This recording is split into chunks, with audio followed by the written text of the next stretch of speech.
No worries. All right, cool, man. We're good. How you doing, dude? I'm good. How are you? Good, man. Nice to finally meet you. Of course, we're doing this over Skype, so I can actually see you here instead of over the phone. Yeah. So I've been following your story here. This is Michael Saltzman.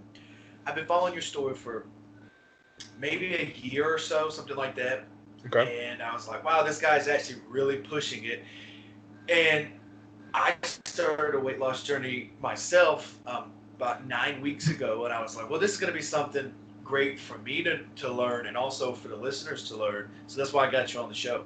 So Okay. just a little background here, and we'll make a whole way around here. You lost like 120 something pounds in like a year or so. Is that right? Yeah, 121. It was the total number in 12 months. Yeah. So just real quick, tell me about what drove you to lose the weight, and we'll make another big circle. Yeah. Well, I had lost weight. I'd lost significant weight two other times before and gained it all back, and had gotten to a point where I was actually heavier than I'd ever been. I was around 280 at one point in life, and was like, all right, I got to lose weight. Got down to 230. Ended up ballooning all the way up to 315. Got down to 235, and that was over several years of the roller coasters of life. And then got up to 320. And so it was the heaviest I'd ever been. I wasn't doing anything that I should have been doing. And at that point, I also realized that the two previous times that I had lost weight, I did a lot of things right to lose weight, but I wasn't doing anything to change my habits so that I could actually keep the weight off and that I was actually doing it the best way. So I kind of had this realization when when I moved. I was living in the Bay Area. I moved down to LA, and it was kind of one of those things where once we moved, we were like, all right. I was like, okay, when we move, I'll run out of excuses. I'll join a gym and I'll start again. And but as I did that, the biggest thing for me was, okay, I have to make this permanent. I have to make this a lifestyle change. I have to make this a journey to health. Has been kind of my mantra. Is that this be it if it was a weight loss journey, then the number would matter too much, and I would get to a number and then be satisfied. Whereas a journey to health is once I get to a healthy weight, then I need to be able to keep myself at that healthy weight.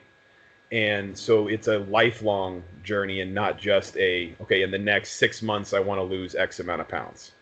And so that it was really a mind change, kind of first and foremost, of how can I make this permanent? How can I make this just what my life is instead of this short term success that I had had twice before? And so the biggest things was it was removing unhealthy things from my diet. I was a huge soda drinker, would drink diet soda, in obscene amounts every day because technically there were no calories, so I could get away with it. But it was those kinds of things where it's like, okay, well, diet soda is not healthy. It might have no calories, but there's no benefit to drinking it. And so, what are some other things I can just remove altogether? I'm one of those eaters that I can't have one slice of pizza. Right, I'll have the right, entire pizza. right. So I can't have pizza. Period. Then I have to just stop eating pizza because I don't have the capabilities to eat just one slice. It doesn't mean that I don't make mistakes and I haven't made mistakes, but it's trying to remove myself from those kinds of situations because it doesn't. If I have 300 calories of something really unhealthy, that's not going to hurt me in the grand scheme of things. But let me find something I can replace that 300 calories with that is healthy. And so it was, identifying what are the healthy foods that I enjoy. Let's start eating those, and let's cut out the fast food, the fried food, the junk food, and the soda and those kind of things. Eliminate those where I can, and then what do I actually enjoy eating, and then can I repeat those? So, the breakfasts that I have, the lunch, the dinners, the snacks, if they're all things that I like to eat, Right. then I don't feel like I'm missing some of those foods, the tacos and the French fries and the other kind of foods that are like trigger foods for me. And I think that sometimes when people get on diets, they'll like, all right, starting Monday and starting on the first and starting, they'll Right. try to have this big grand plan, and it's like from now on I'm going to be perfect, and then that first mistake almost sabotages the whole thing, and it's like, well, I've made a lot of mistakes, but what's my calorie intake for the week? What's my weight loss for the month? And try to look at things in more broad, scopes, so that when I had lost 50 pounds, but I was still 270, 260, and I still was very much overweight for my body. I wasn't discouraged because I could look at all the success I was having instead of looking in the mirror and feeling like I wasn't where I was supposed to be. It's like, no, I'm not where I'm supposed to be, but I'm so much better than I was, and I'm going in the right Right. direction. So it was a way of constantly being able to remind myself that what I was doing was the right things, and that even if I overate one day or if I had too many calories one day, it wasn't a big deal because it was food that could be easily digested. It was food that could be easily processed, and therefore I could burn it off much more easily and much more efficiently. And then just the more I tried to learn about what foods I should be eating and why, when I should be eating them and why, and those kind of things really helped to try to make this journey not only worth it, but make it where I could do it as efficiently as possible. When I started, it used to be kind of like you said, you would take the 300 calories of a bad food and you be like, well, I'll replace this and I'll double the 600 calories I'm going to eat next with something healthy. But Mhm. then as you learn and you're like, well, would I much rather have this brownie here for 300 calories, or would I much rather have something that's going to make me feel satisfied Mhm. for another 300? It's like, do Yeah. you want me to feel better as I'm eating it or feel better after I eat it and as I eat it? Right. That makes Well, sense? yeah, and I think that's the first when a lot of people will ask me, it's like, what can I do? What are your tricks and whatever. One of the first things I'll always tell people is to identify healthy food that you enjoy, because Yeah. if some, just for argument's sake, if someone hates kale, but they hear that it's really good for you, so you start having a kale salad every day. Well, you're setting yourself up for failure because you're not enjoying the meal. It's not something you Sure. want to eat. Now, I've started eating foods that I didn't like years ago. Now I like them a lot because I gave myself the chance to change my taste buds a little bit. I didn't eat very many vegetables when I was losing weight the first couple times, and I've incorporated a lot more vegetables in my diet since. And now I do enjoy, eating broccoli and cauliflower and Brussels sprouts and asparagus and some other things that I wouldn't have touched when I was a kid or even as an adult for a long time. So your taste buds will change, and you might end up starting to enjoy other foods. But to start with foods you like. If you like fruit, then enjoy a lot of different fruits, especially in the summertime, like it is now. If you don't like, certain vegetables, then don't put them in your diet right away. But there's so many ways to cook different foods that makes foods taste amazing. Learn how to cook, or learn what restaurants do a really good job of incorporating healthy foods into their meals, and try those and start there. And once you realize, like, oh wow, well, I wasn't a big carrot guy, but when you put carrots in this, it actually tastes really good. It's like, well, now you've added to your list. Because when you go to a restaurant, I know nobody goes to restaurants anymore now, unfortunately, with COVID and everything. But when Right. we used to be able to go to restaurants, um, that you look at the menu, and if you're on a diet, there's like three things you're allowed to touch, and everything else is like too many calories, Yeah. or or whatever.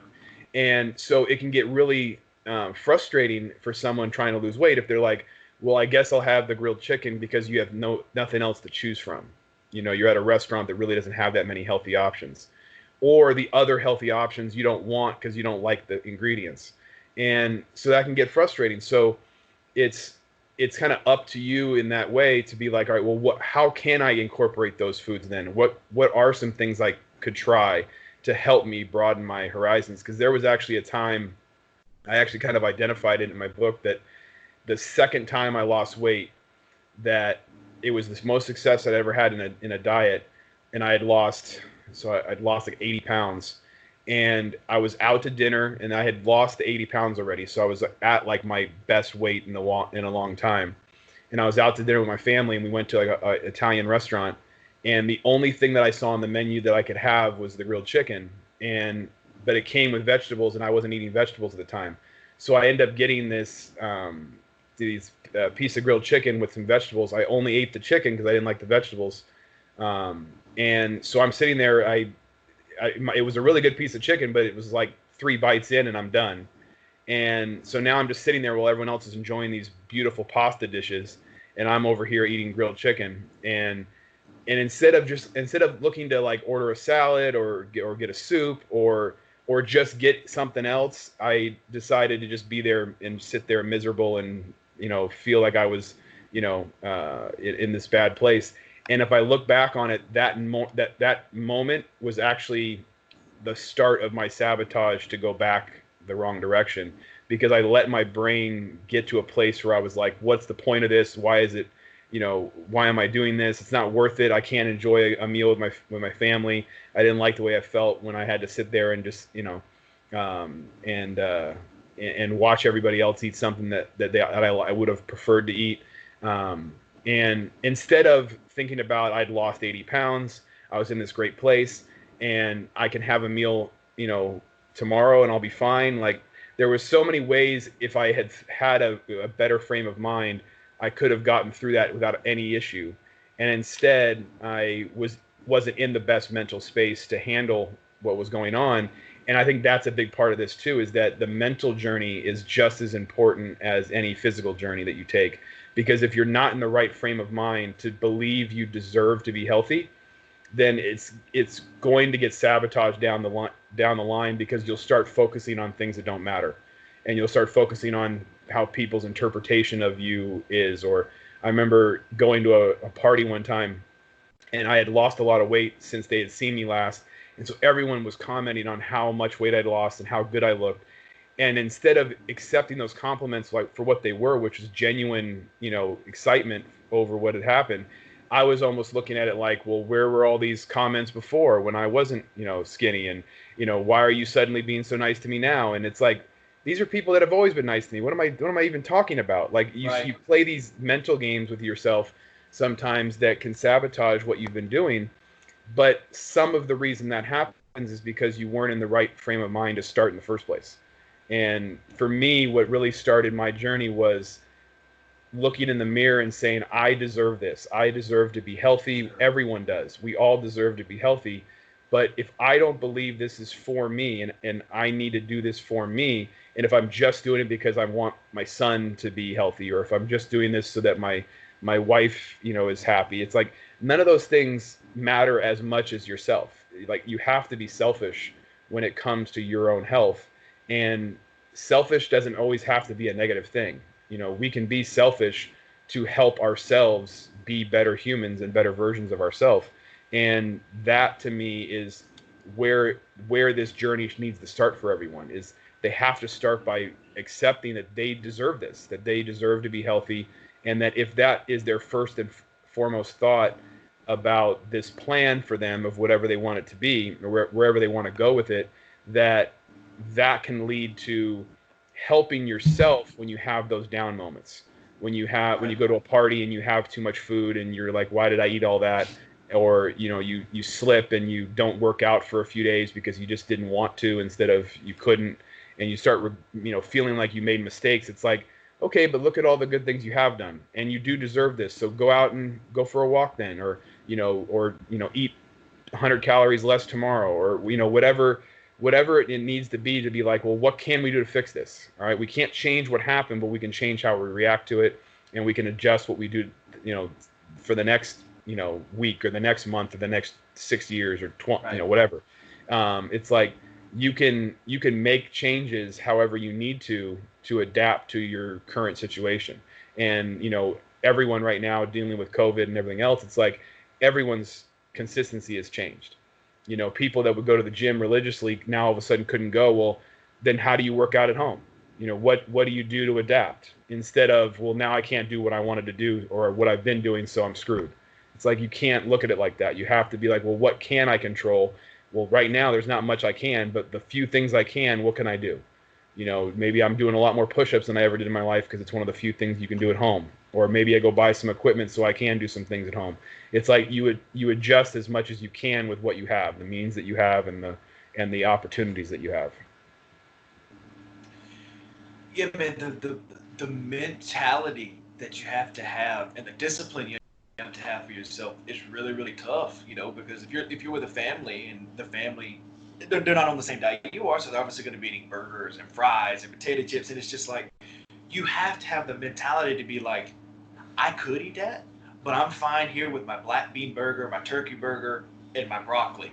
Right. It's just that mentality, and it's like you're all sitting around the table, and it could be like, I could eat that, but then I would have to work 10 times harder at the goal tomorrow. I'd have to do 30 Right. minutes extra of yoga. And you're like, you don't want to do 30 minutes extra because an hour's already killed. It's like it's that mentality. You have to figure out how you're going to do it. And I think that is sleep is one of the toughest things to do, in Well, my honest opinion. and I think ultimately what it comes down to is there's there's not only multiple ways in which you can approach things, but if if you go for a if you normally go for a 20-minute jog and then you make it 25 minutes on days where you ate things you shouldn't have, that's a good thing, and you don't Right. have to go for an hour and 25 minutes. When you eat 500 calories more than you should, you don't have to burn those 500 calories off that same day. You can just try to do 100 more calories a day for 5 days, or 50 Right. calories a day for 10 days. It's the idea is that like when I chart my calories, and when I haven't weighed myself since February because I don't have a scale. The one I used was at the gym, and but when I would weigh myself, I'd only weigh myself once a month, because I think a lot of times when people weigh themselves daily or weekly, they end up stressing too much about the number, when in reality, when I was losing my weight, I was losing about 2 pounds a week.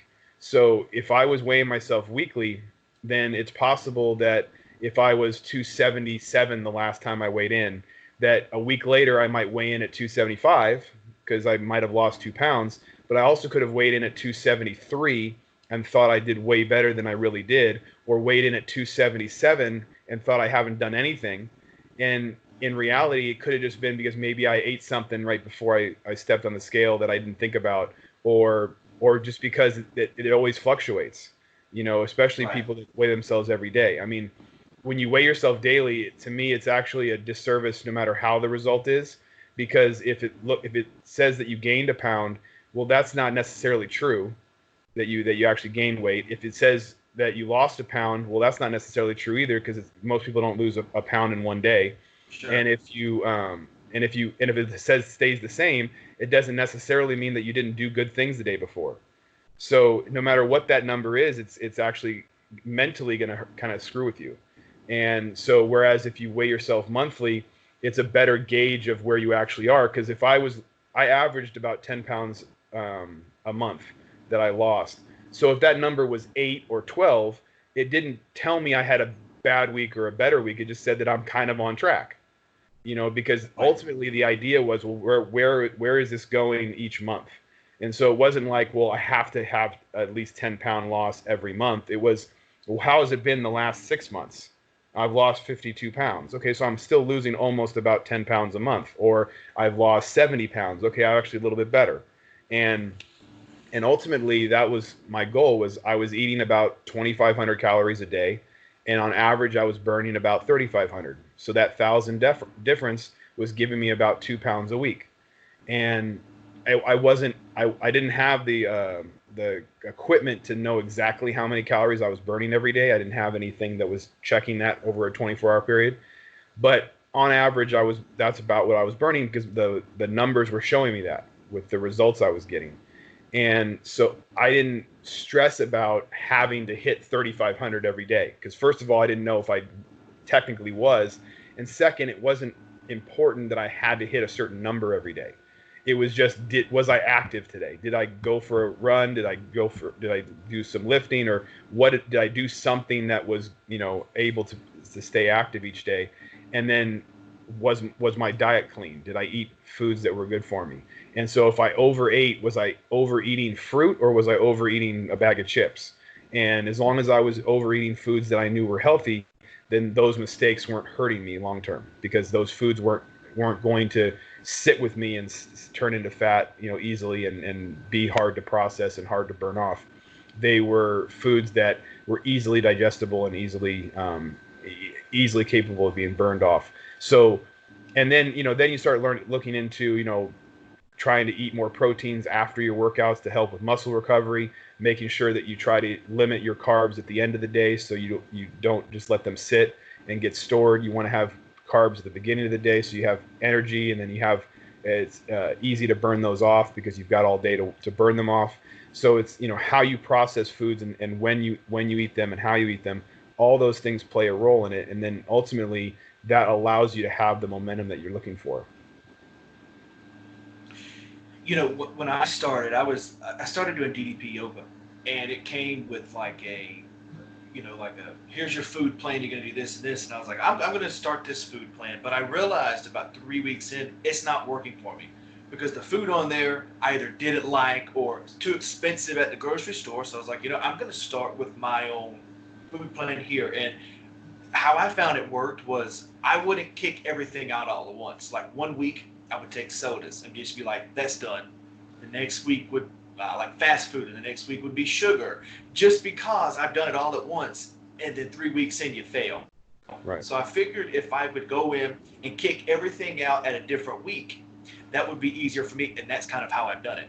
So what was in that long stretch of breath, what was your initial react? Like, did you just stop everything all at once, or was it like I did, different a week, different a day? Well, it was the one thing I eliminated. I actually eliminated it before I started, but soda was the first thing that had to go. For Right. me, Me too. I talked about it in my book too, about how I had to essentially treat it like I was addicted to soda, because there were moments where you could actually look at my habits and what I was doing, and it actually was an addict's behavior. The memory that I won't forget, and I can't forget because it reminds me how bad it really was. Was I had gone to school, and it wasn't like this was the only time this had ever happened. I was doing this all year, but as a teacher, I had a fridge in my room, and I walk into the classroom, and I think it might as well have been well, it doesn't matter what day of the week it was, but I walk into my classroom and I open the fridge, and there's two 20-ounce Diet Dr. Peppers in the fridge. And so my first reaction is, at break, I need to go across the street to 7-Eleven and buy three more, because I teach 5 classes and I like to have a soda at every class. And Wow. and so and the idea that my first instinct when I first walk into my classroom that day wasn't make sure double check that I've got my lesson for the day, or make sure that I'm ready to go for the day. It was, do I have my soda fix for the day? And that behavior was what an addict does. It's they line up their day based around their addiction. And to me, I had to look at that moment as, no, I'm addicted to soda. And if I start drinking it again, I'll drink it like an addict would overdrink, alcohol. And so I want to say a few days after that, I don't actually know the exact day I stopped drinking soda, but it was a few days after that I stopped altogether. And that was around May. And I started my health journey in July of 2018. So about May of 2018 was when I stopped drinking soda. And I haven't had a drop since. And one of the things about that for me is that it's a reminder, and the mentality I have about it being an addiction is it's a reminder that sugar and unhealthy foods are an addiction. We get addicted to those foods. So the same approach is the way I look at some of the foods that I shouldn't be eating. And it doesn't mean that I haven't slipped. My son's favorite food on the planet is French fries, and there have been times where where he doesn't want to eat any more of his, and I ended up having some. And so it wasn't like I immediately was perfect about every food item or whatever. But that being said, I had to look at things like an addiction, in that these foods that are unhealthy, there's a reason that they're so popular, because the way that these companies operate is they want to be able to make money. And so by designing these foods and cooking them the way they do, to add that sugar and salt and all these unhealthy ingredients, is because it gets you hooked. Soda has chemicals that make you thirsty, and they actually don't quench your thirst. They actually make you thirsty because the qualities of a soda is actually to encourage dehydration. And so it actually has the opposite effect of what you think it would. And the only positive soda ever really gave me was cold. It would be a cold drink to have. Everything about it was unhealthy, and yet I, for years, just ignored that altogether. And I think ultimately, everyone has the intelligence to understand what foods are doing to us, and that the only reason we like that cake is because it's delicious, and it's delicious because it's unhealthy, and it's unhealthy because the ingredients aren't supposed to go together all at once, and we're not supposed to have that kind of a serving size, but we do anyway because we use food as entertainment, and we don't use food as nutrition. I think what's really complicated about food is that we need food to survive. Like, we can't just stop eating. But that combination of our brains telling us we have to eat, and our taste buds are saying we have to eat that, not this healthy thing over here. It's Right. this twisted evil game we end up playing with ourselves, where we convince ourselves, well, we can't not eat, so we have to eat something, and then we always choose the unhealthy thing because it tastes better. And so one of the things that anyone will realize when they start doing something long enough is that things can become a habit pretty easily, and good habits can form the same way bad habits can. And bad habits tend to be more enjoyable sometimes, like overeating unhealthy foods, but eating healthy foods over and over and over again for weeks can get your taste buds to change, so that when you do have some of the unhealthy things, it'll actually taste a little different. And that change, if you notice it and you pay attention to it, will remind you that maybe I shouldn't be having that. What happens, I think, is a lot of times we see whatever our trigger food is. If it's pizza, I'm sure right now, if I had a slice of pizza, I would love every bite of it. I wouldn't sit there Right. going, oh, this tastes a little different than I'm used to. No, I would still enjoy it, because that's just the way I've trained my body over 38 years of eating it. And at the same time, I understand that if I have a slice, or if I have 10 slices like I used to, it's going to sabotage a lot of the things I'm doing. Not because I couldn't burn those calories off over time, but it's going to set me down the wrong path of, well, now I might do it again. It's that idea of, Sure. the person at work who's never late. That first day they're late, suddenly they start becoming late a little bit more often. It's because they kind of broke the seal, right? They were always on time, so that became part of their DNA. The first time they're late, it's like, well, now I've been late. It's like someone who takes a day off work who's never taken a day off work before, and they took a day off because they were kind of feeling sick, and so any time then that something worse happens, they take off again. And it's like, had they had they not taken off work that one day where they were kind of feeling sick a little bit, they would have kept their streak of being perfect, right? And I'm not even saying any of those things to suggest that that's a good way of life, because we actually shouldn't strive for perfection, because it's an unattainable goal, and it leads to too much frustration, I think. But at the same time, it's like, well, why were we on time every day? It's because it's what we should be trying to do. It's not because it's something we have to do, but it's something that we should, strive for. And if we can't do it every day, that's not a bad thing, but if we should still keep striving for it. And I think sometimes what will happen is that when we break the seal on a diet and have an unhealthy item, and then you wake up the next day and you still feel good, you can tell yourself, oh, see, I got away with that. And as soon as you have that thought, even if it's just fleeting of, I got away with that, now you can get away with it more, right? Well, it's my Right. best friend's birthday. I can have, we're going out. I can have a few drinks, and I can have this and that.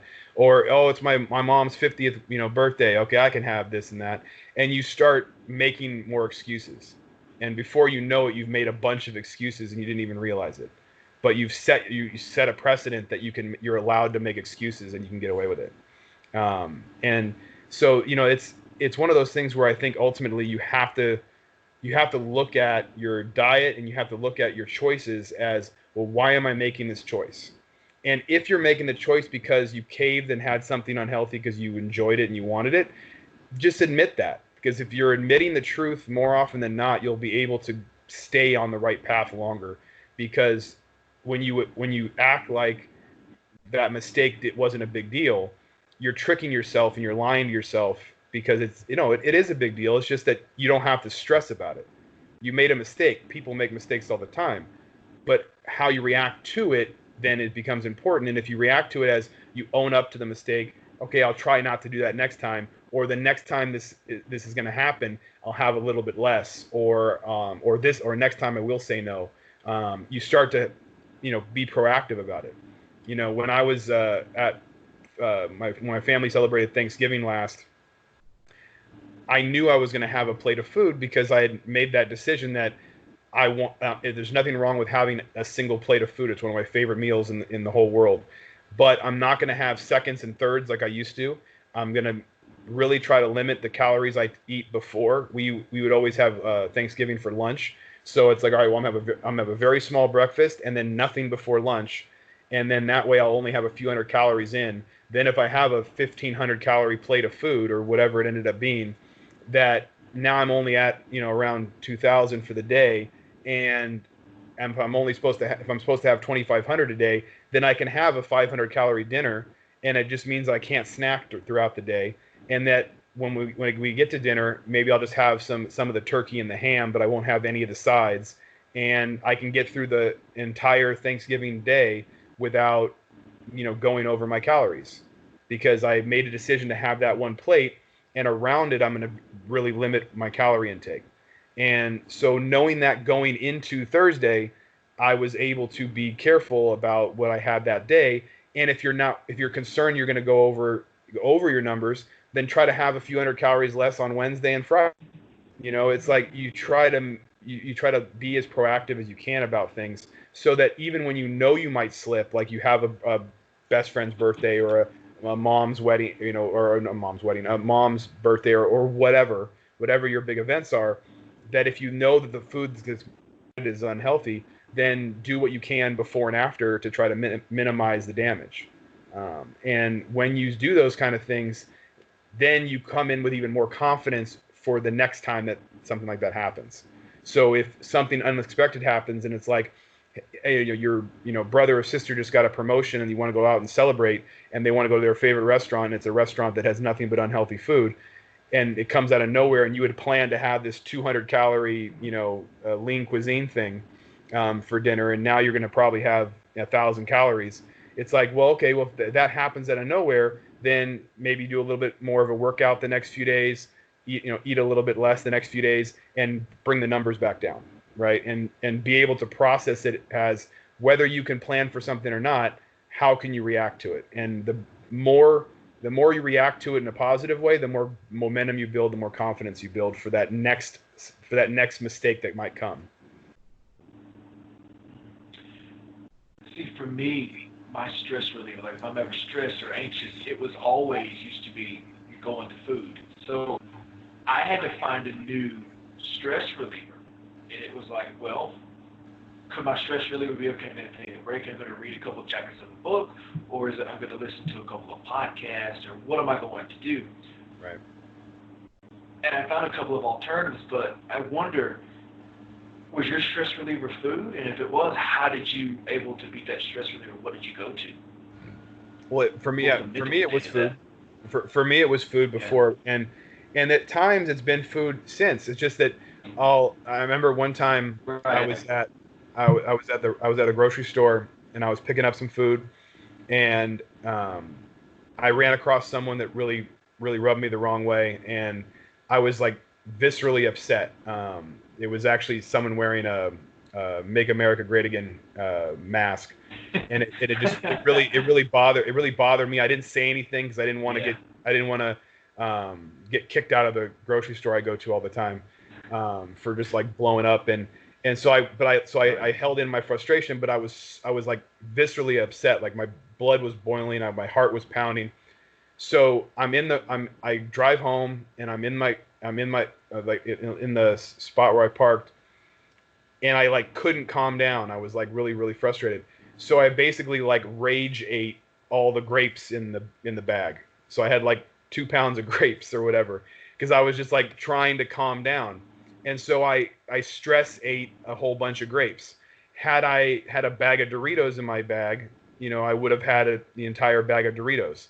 So I think sometimes it's Right. about, like just like you said, like finding alternatives when you are happy, sad, miserable, ecstatic, whatever emotions you're going through, where food becomes your go-to.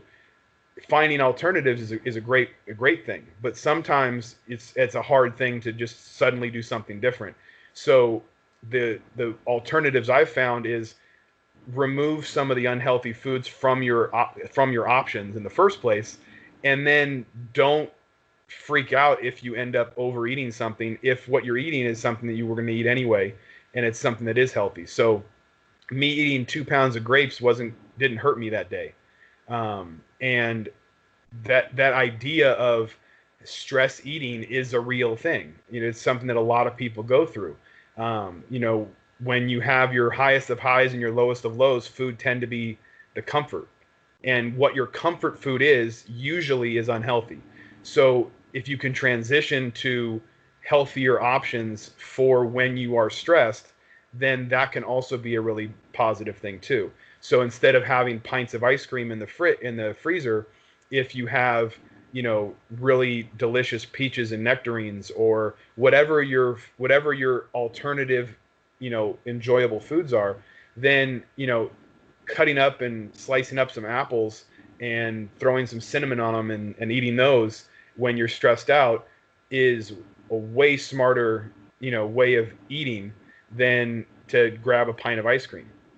Because that pint of ice cream is that short-term fix that ends up having long-term damage, and reminds you that, okay, well, I'm just, look at me. I've been good for 6 months, and then I saw my ex, and now I ate a pint of ice cream in 3 seconds, right? And it's like you can't let yourself get there. And so one way of doing that is to remove the ice cream from the equation in the first place by not having it in the house.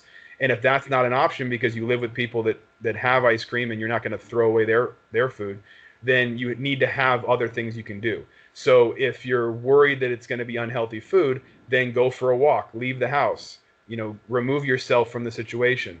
Listen to some, like you said, listen to some podcasts, or grab a book and just start reading, or do whatever you think you can do to remove yourself when you're in that vulnerable state.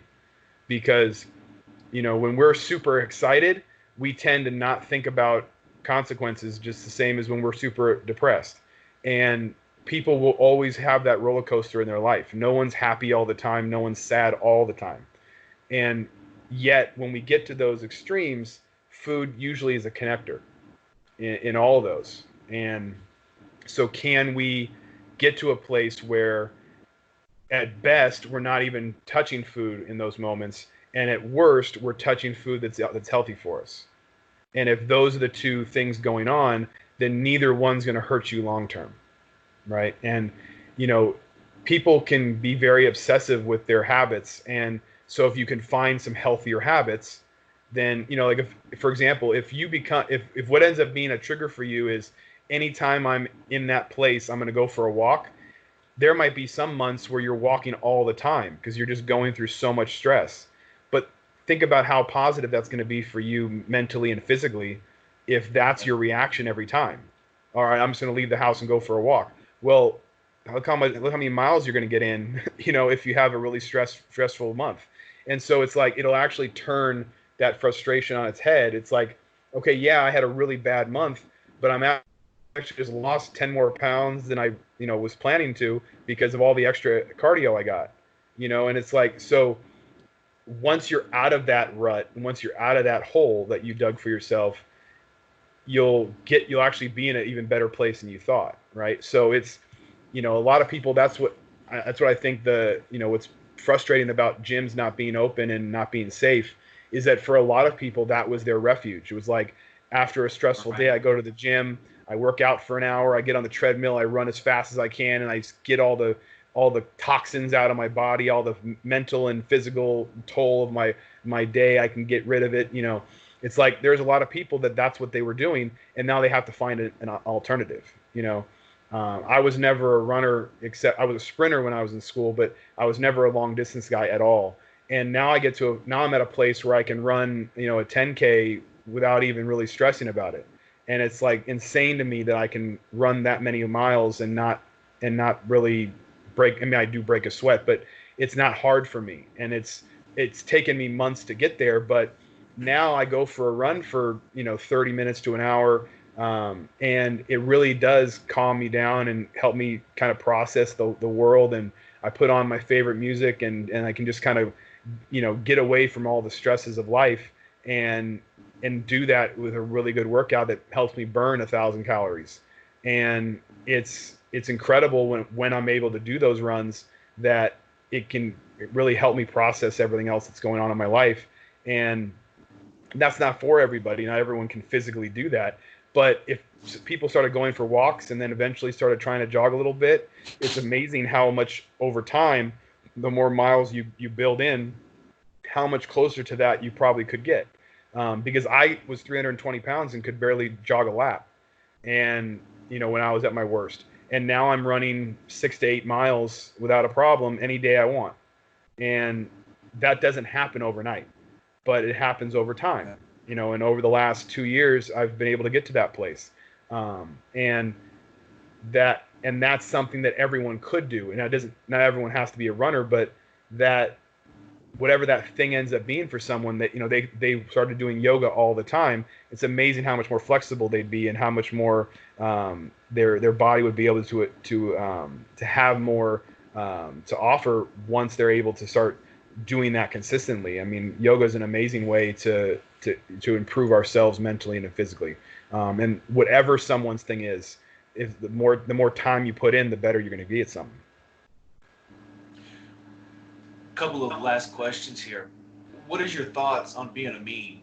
Because I saw you posted a photo. It was Yeah. when you were a bigger guy, and then now it was like, I love how he's happy in both. What was your reaction when you first saw that meme? Well, it's funny because it's taken on a life of its own over time. Because when someone had messaged me, and he was very sweet guy, and he was encouraging me to share a before and after photo, because he had seen that a lot of people that did that got a lot more attention, and he had noticed I'd lost a lot of weight, and he was like, you know, hey, you should do that.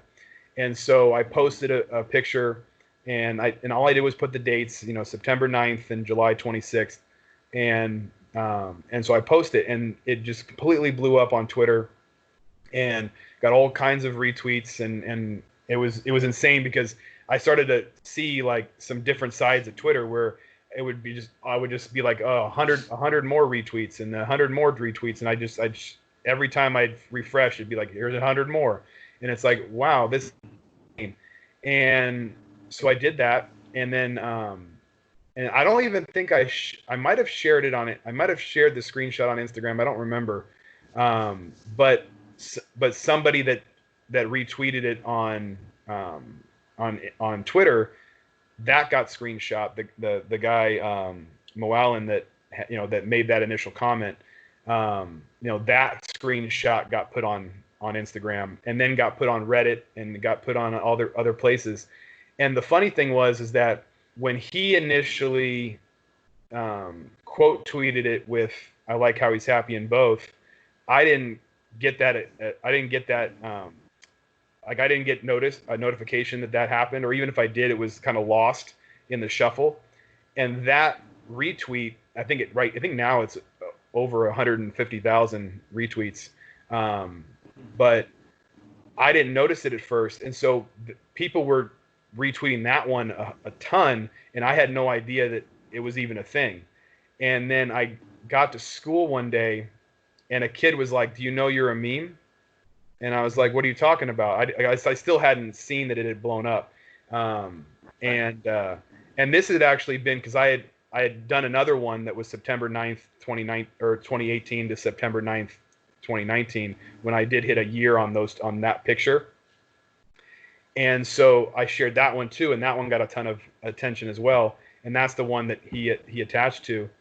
And so they pull up Reddit, and I had no I knew what Reddit was, but I had no I never looked on Reddit before, and so someone showed me on Reddit, and so then again it's like, because I had my can't until IG can't until on the thing, I got a ton of traffic anytime, and in the future it's been that way too, where anytime I've gotten a ton of new followers on Instagram, it's because somebody has reshared that photo. And even in the last few weeks, it got shared a few more times on, like, wholesome Reddit and a whole bunch of other places. But it's hilarious because a lot of people have noticed me from that. When I was first teaching in LA, I was subbing, and I walked into a classroom, and a kid was like, "Come here," and I was like, "What's up?" He's like, "Is this you?" And he showed me the pictures, like, "Yeah, that's me." And he's like, "Oh, wow, congratulations," because because of the weight loss. But it was just funny because it's like people that I've never met were like, "Are you that meme?" I haven't got that a ton, but it's like, but I've had students come up to me and like, "Do you know you're famous?" And I was like, "You mean the meme?" And he's like, "Yeah." And it's funny because I've had students now at the school I'm at. It's like periodically they would come up to me and be like, "Did you know you're?" And I'm like, "Yeah, I know."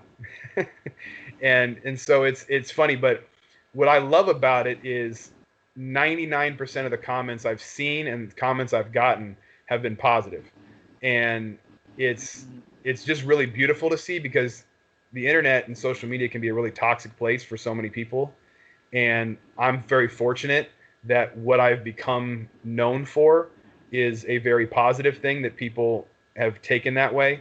I get there's a lot of the same comments. It's, how did he get taller in the second photo, and and some of those kind of things. The people that say that I looked like the guy from Toy Story 2 in the first one, or that I look like Right. or that I'm similar to Ethan Suplee in his kind of before and after transformation. But with all the different similar comments that I'll get, it's amazing how many people are inspired by it, and I get messaged all the time, and I can't explain in words how much it means to me when I get a message from someone. I just got one a couple days ago where it's like, "I'm starting my journey today. Today is day one. I'm starting in part because of you." That message that I get all the time is why I'm so happy that I've made all this public, because when I first started, the ironic thing is, the photo from September 9th was day 45 of my journey. So I don't have a day one photo, because I wasn't 100% convinced this was going to work. I wasn't like, this is definitely day one. And I think that's the thing that's, I don't know if it's ironic or if it's just interesting, that the journey that worked the best for me was the one where I never made some pronouncement, "This is day one and I'm going for it. And when you guys see me in a year, you're going to, be amazed." Like, I didn't have any grand plans. I was just, "I'm starting today and let's go." And I shared a video on Twitter on day 2. And I was at the end of my workout, and I was like, "Hey, it's day 2. I was here yesterday. I'm here today. I plan on being here tomorrow. Let's go." And it's, grainy video at this point that, I was thrown on Twitter, that was just, me on the elliptical, trying to finish a 30-minute workout. And I had shouted out a guy, Dre, who was also on a journey to health that he's still on. And he really inspired me because I saw his videos, and I saw him post videos of every day of his workouts. And I was like, well, I should start trying to post videos too then, and hope that people get inspired. And so I got so much attention for tagging him from people that were following his journey. And it was like, I was convinced from day 2, like, the more I share my story, the more I'm honest with people, the more I'm like, "Hey, I didn't get a very good workout in today because I wasn't really feeling it, but I still came to the gym. I still did 20 minutes on the bike. Tomorrow, hopefully I'll be better." Those kind of videos always got the most attention, because people were realizing that I wasn't just showing my Instagram self, where it's like, oh, here's just me looking perfect. It was like, no, here's what this journey's like. I had 2 really good days in a row, and then I had a really bad, diet today. It's like letting people know that that's part of the journey, is you go on a roller coaster. But if that roller coaster keeps going forward, then you're still doing the right things. And so it was, everything has been worth it to this point, but that's been the most rewarding thing. It was the reaction I've gotten from other people and the attention I've gotten because of what these positive memes and these positive responses have helped other people start their journey. And I've built this fit fam, family that feels like family. I have people who, for the last 2 years, have been part of my life, and it's been a real special thing to be able to share and embrace my journey with them and their journey with me, and just be able to see all that come together. So that meme is just kind of the personification of all that, because that's really grown to where I've become global by accident. And that attention has led to a ton of people that I don't even know about, and some that I do, be able to start their journey. And that's the best part of this whole thing. As much as I love that I've gotten healthy, the fact that I could be a help for others is beyond my wildest dreams. So, last question here. Your book, you can't do it, dot, dot, dot, until you believe in yourself. So, did someone come to you to write the book, or did you just like, hey, look, I'm going to write a book and just tell the story here? How did that come about? It came from, I mean, everything I ended up writing in the book, especially the first 8 chapters, are just my backstory and kind of my process of how I got to the place that I was at and where I was able to go to get started. And then from chapter 9 on, it was just like a monthly log of, here's how my July went, here's how my August went, here's how my September went with my journals.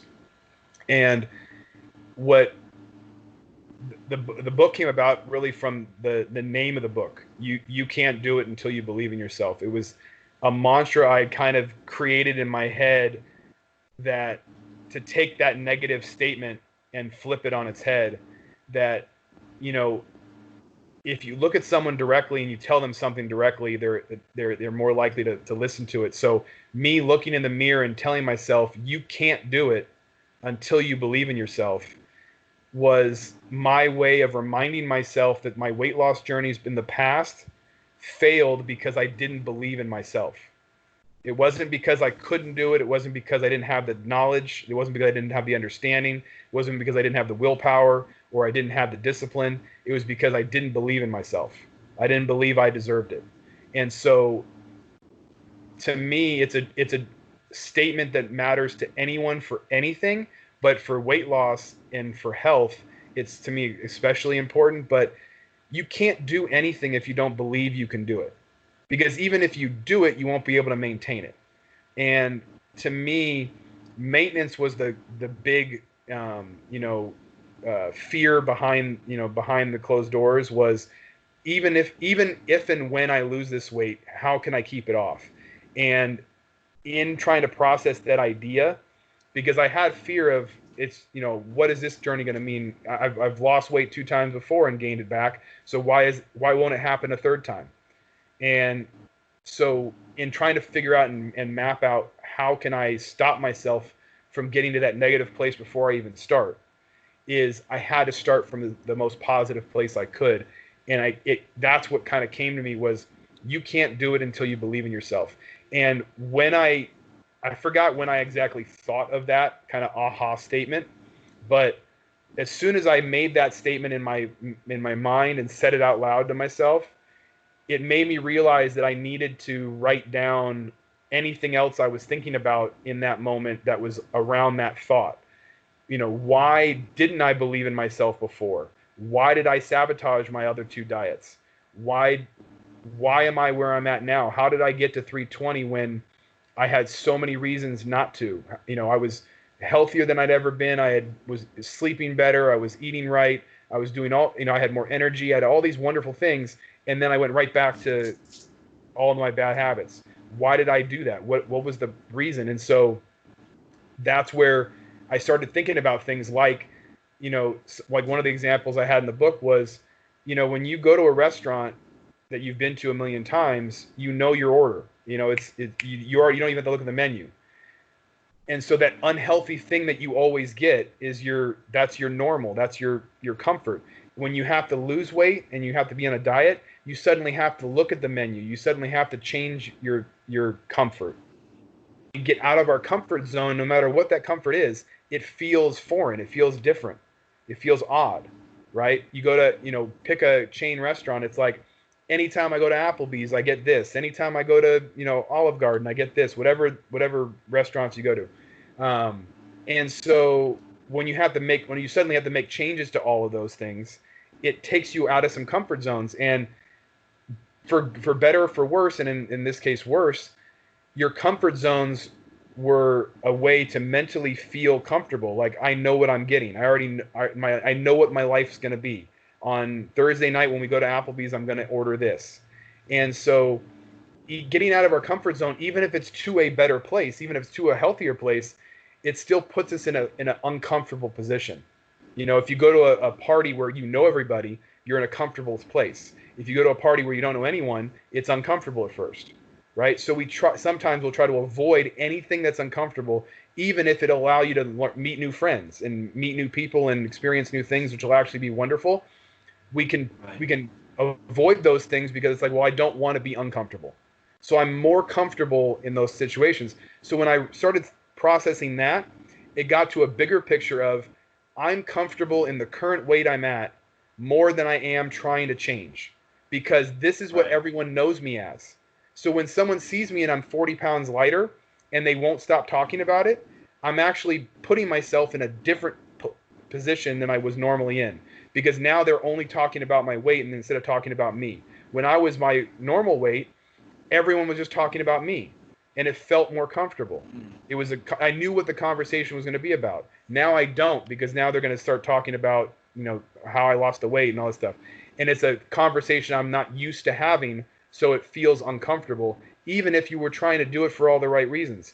So when you go to a department store, you know where your clothes are. You know where the double XL section is. You know to go to the back of every row and all those things. It's like now you have to look for, like, now I'm a large. It's like now I have to go to I can go into different stores and I have to look in different places. That's new, right? And sometimes new is scary. So as weird as it sounds, that's the kind of stuff I was processing in the book, and some of the things that I was realizing was, whatever we've gotten used to, whatever weight we're used to, whatever diet we're used to, it's actually more uncomfortable to make those kind of sweeping changes, not just because it's different, but because different feels uncomfortable and it feels scary. So it's easier for us to just stay where we're at in the status quo. And as silly as that sounds, I think it ends up being a reality as part of the reason that a lot of people don't lose weight and a lot of people don't make lifestyle changes in their self, because it's too many things they're not used to all at once, and it's too many changes they have to make all at once. And the main thing I had to realize was, the more I could process those types of ideas, the more I could understand why it's difficult to do this. And if you can break down that, okay, this is difficult, now it's a daily struggle and that you're going to make mistakes, and that's okay. Because it is hard to do this. It's so many things changing at once. And on top of that, people are going to have different perceptions of you. You might suddenly get more attention, right? Some of the people, I'm actually really happy that this happened when I was married, because I'm happily married. I love my wife to death. She's the main reason I can even do what I'm doing, because of the support she's given me and the literal time she's allowed me to do my workouts. Because if I had someone who needed me to be other places all the time, then I wouldn't have the time. So her support has been the number one reason I could physically and literally do my journey that I have been. But I'll get comments from people that, are essentially people flirting with me. And it's like that kind of like out of nowhere attention can really be, dangerous sometimes, because all of a sudden people are interested in you simply because of the new version of you, and you don't know if it's real. You don't know if it's fake. You don't know if it's just short-term attention because you're a popular meme suddenly, so people will have more attention to you, but they actually don't really care about you, right? And so Right. there's all these different factors that could come into any situation, and to me, it's, if you're in a mental space that's healthy when you start, you have the best chance of being able to be in a healthy place physically when you finish, because that's where you have the best chance for long lasting success. Because when you're in a place where you need attention, like if I was trying to become a meme, just by the weight loss, and that my ultimate goal was actually to become famous that way, then it would change everything about what this journey was, because I'd be doing it for all the wrong reasons. I'd be doing it for the attention. So it's like I don't get anywhere near the attention now that I did, back in September when that thing first dropped. So if I was only concerned about the likes and the clicks and the retweets and everything, then I might be in a very dark place right now because I don't get anywhere near the attention. And that's fine. I'll send out tweets now about my workouts, and I'll get like 3 likes and no retweets. It's like, that's because I'm not doing it for that. Because Right. a lot of people that like my journey, they aren't retweeting every time I say something, but they're noticing all my workouts, and then they'll tell me, I've been watching you for a year like you did. I've been watching you for a year, and I'm really inspired by your journey, and I want to take my own. That I didn't know that they even knew who I was, but they've been following me for a year because they've been noticing my page. I don't need the retweets and the likes to confirm that. I get the comments a year later from someone that's like, hey, just so you know, I'm on my journey too, right? And that happens a lot, where people will never message me ever, but they start their journey in part because of my journey, and I maybe never hear from them or meet them or anything, but that's still happening out there, and that's wonderful. And I think if we focus on ourselves first and focus on what's best for us, that can actually lead to the best chance for success. If you do it just because you want the attention, it leads to so many other problems, I think, that as wonderful as the meme was, as wonderful as this journey's been, I had to start from a place for myself. And that's where the book came about. Was I didn't write the book so I could make a bunch of money. I didn't write the book so that I could retire on the sales of the book. I think I've made like $200 on the book, and I used that money to send out free copies to people in my FitFam family that I wanted to say as thank yous for their support. So I pretty much netted $0 from the book. But the reason I wrote it was hoping that people would read it and get inspired by it to start their own journey. And it was a way for me to process it all and put it down on paper, so that I could process it for myself.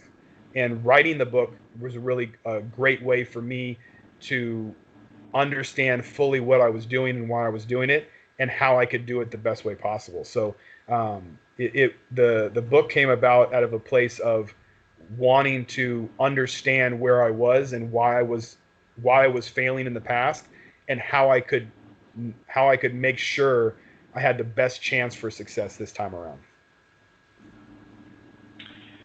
Well, Michael, you can follow Michael at Can't Until at CANTUNTIL. Follow his journey. Get his book, which is available ebook and regular book, right? On Amazon. Yeah, it's on Kindle and then Amazon just on paperback.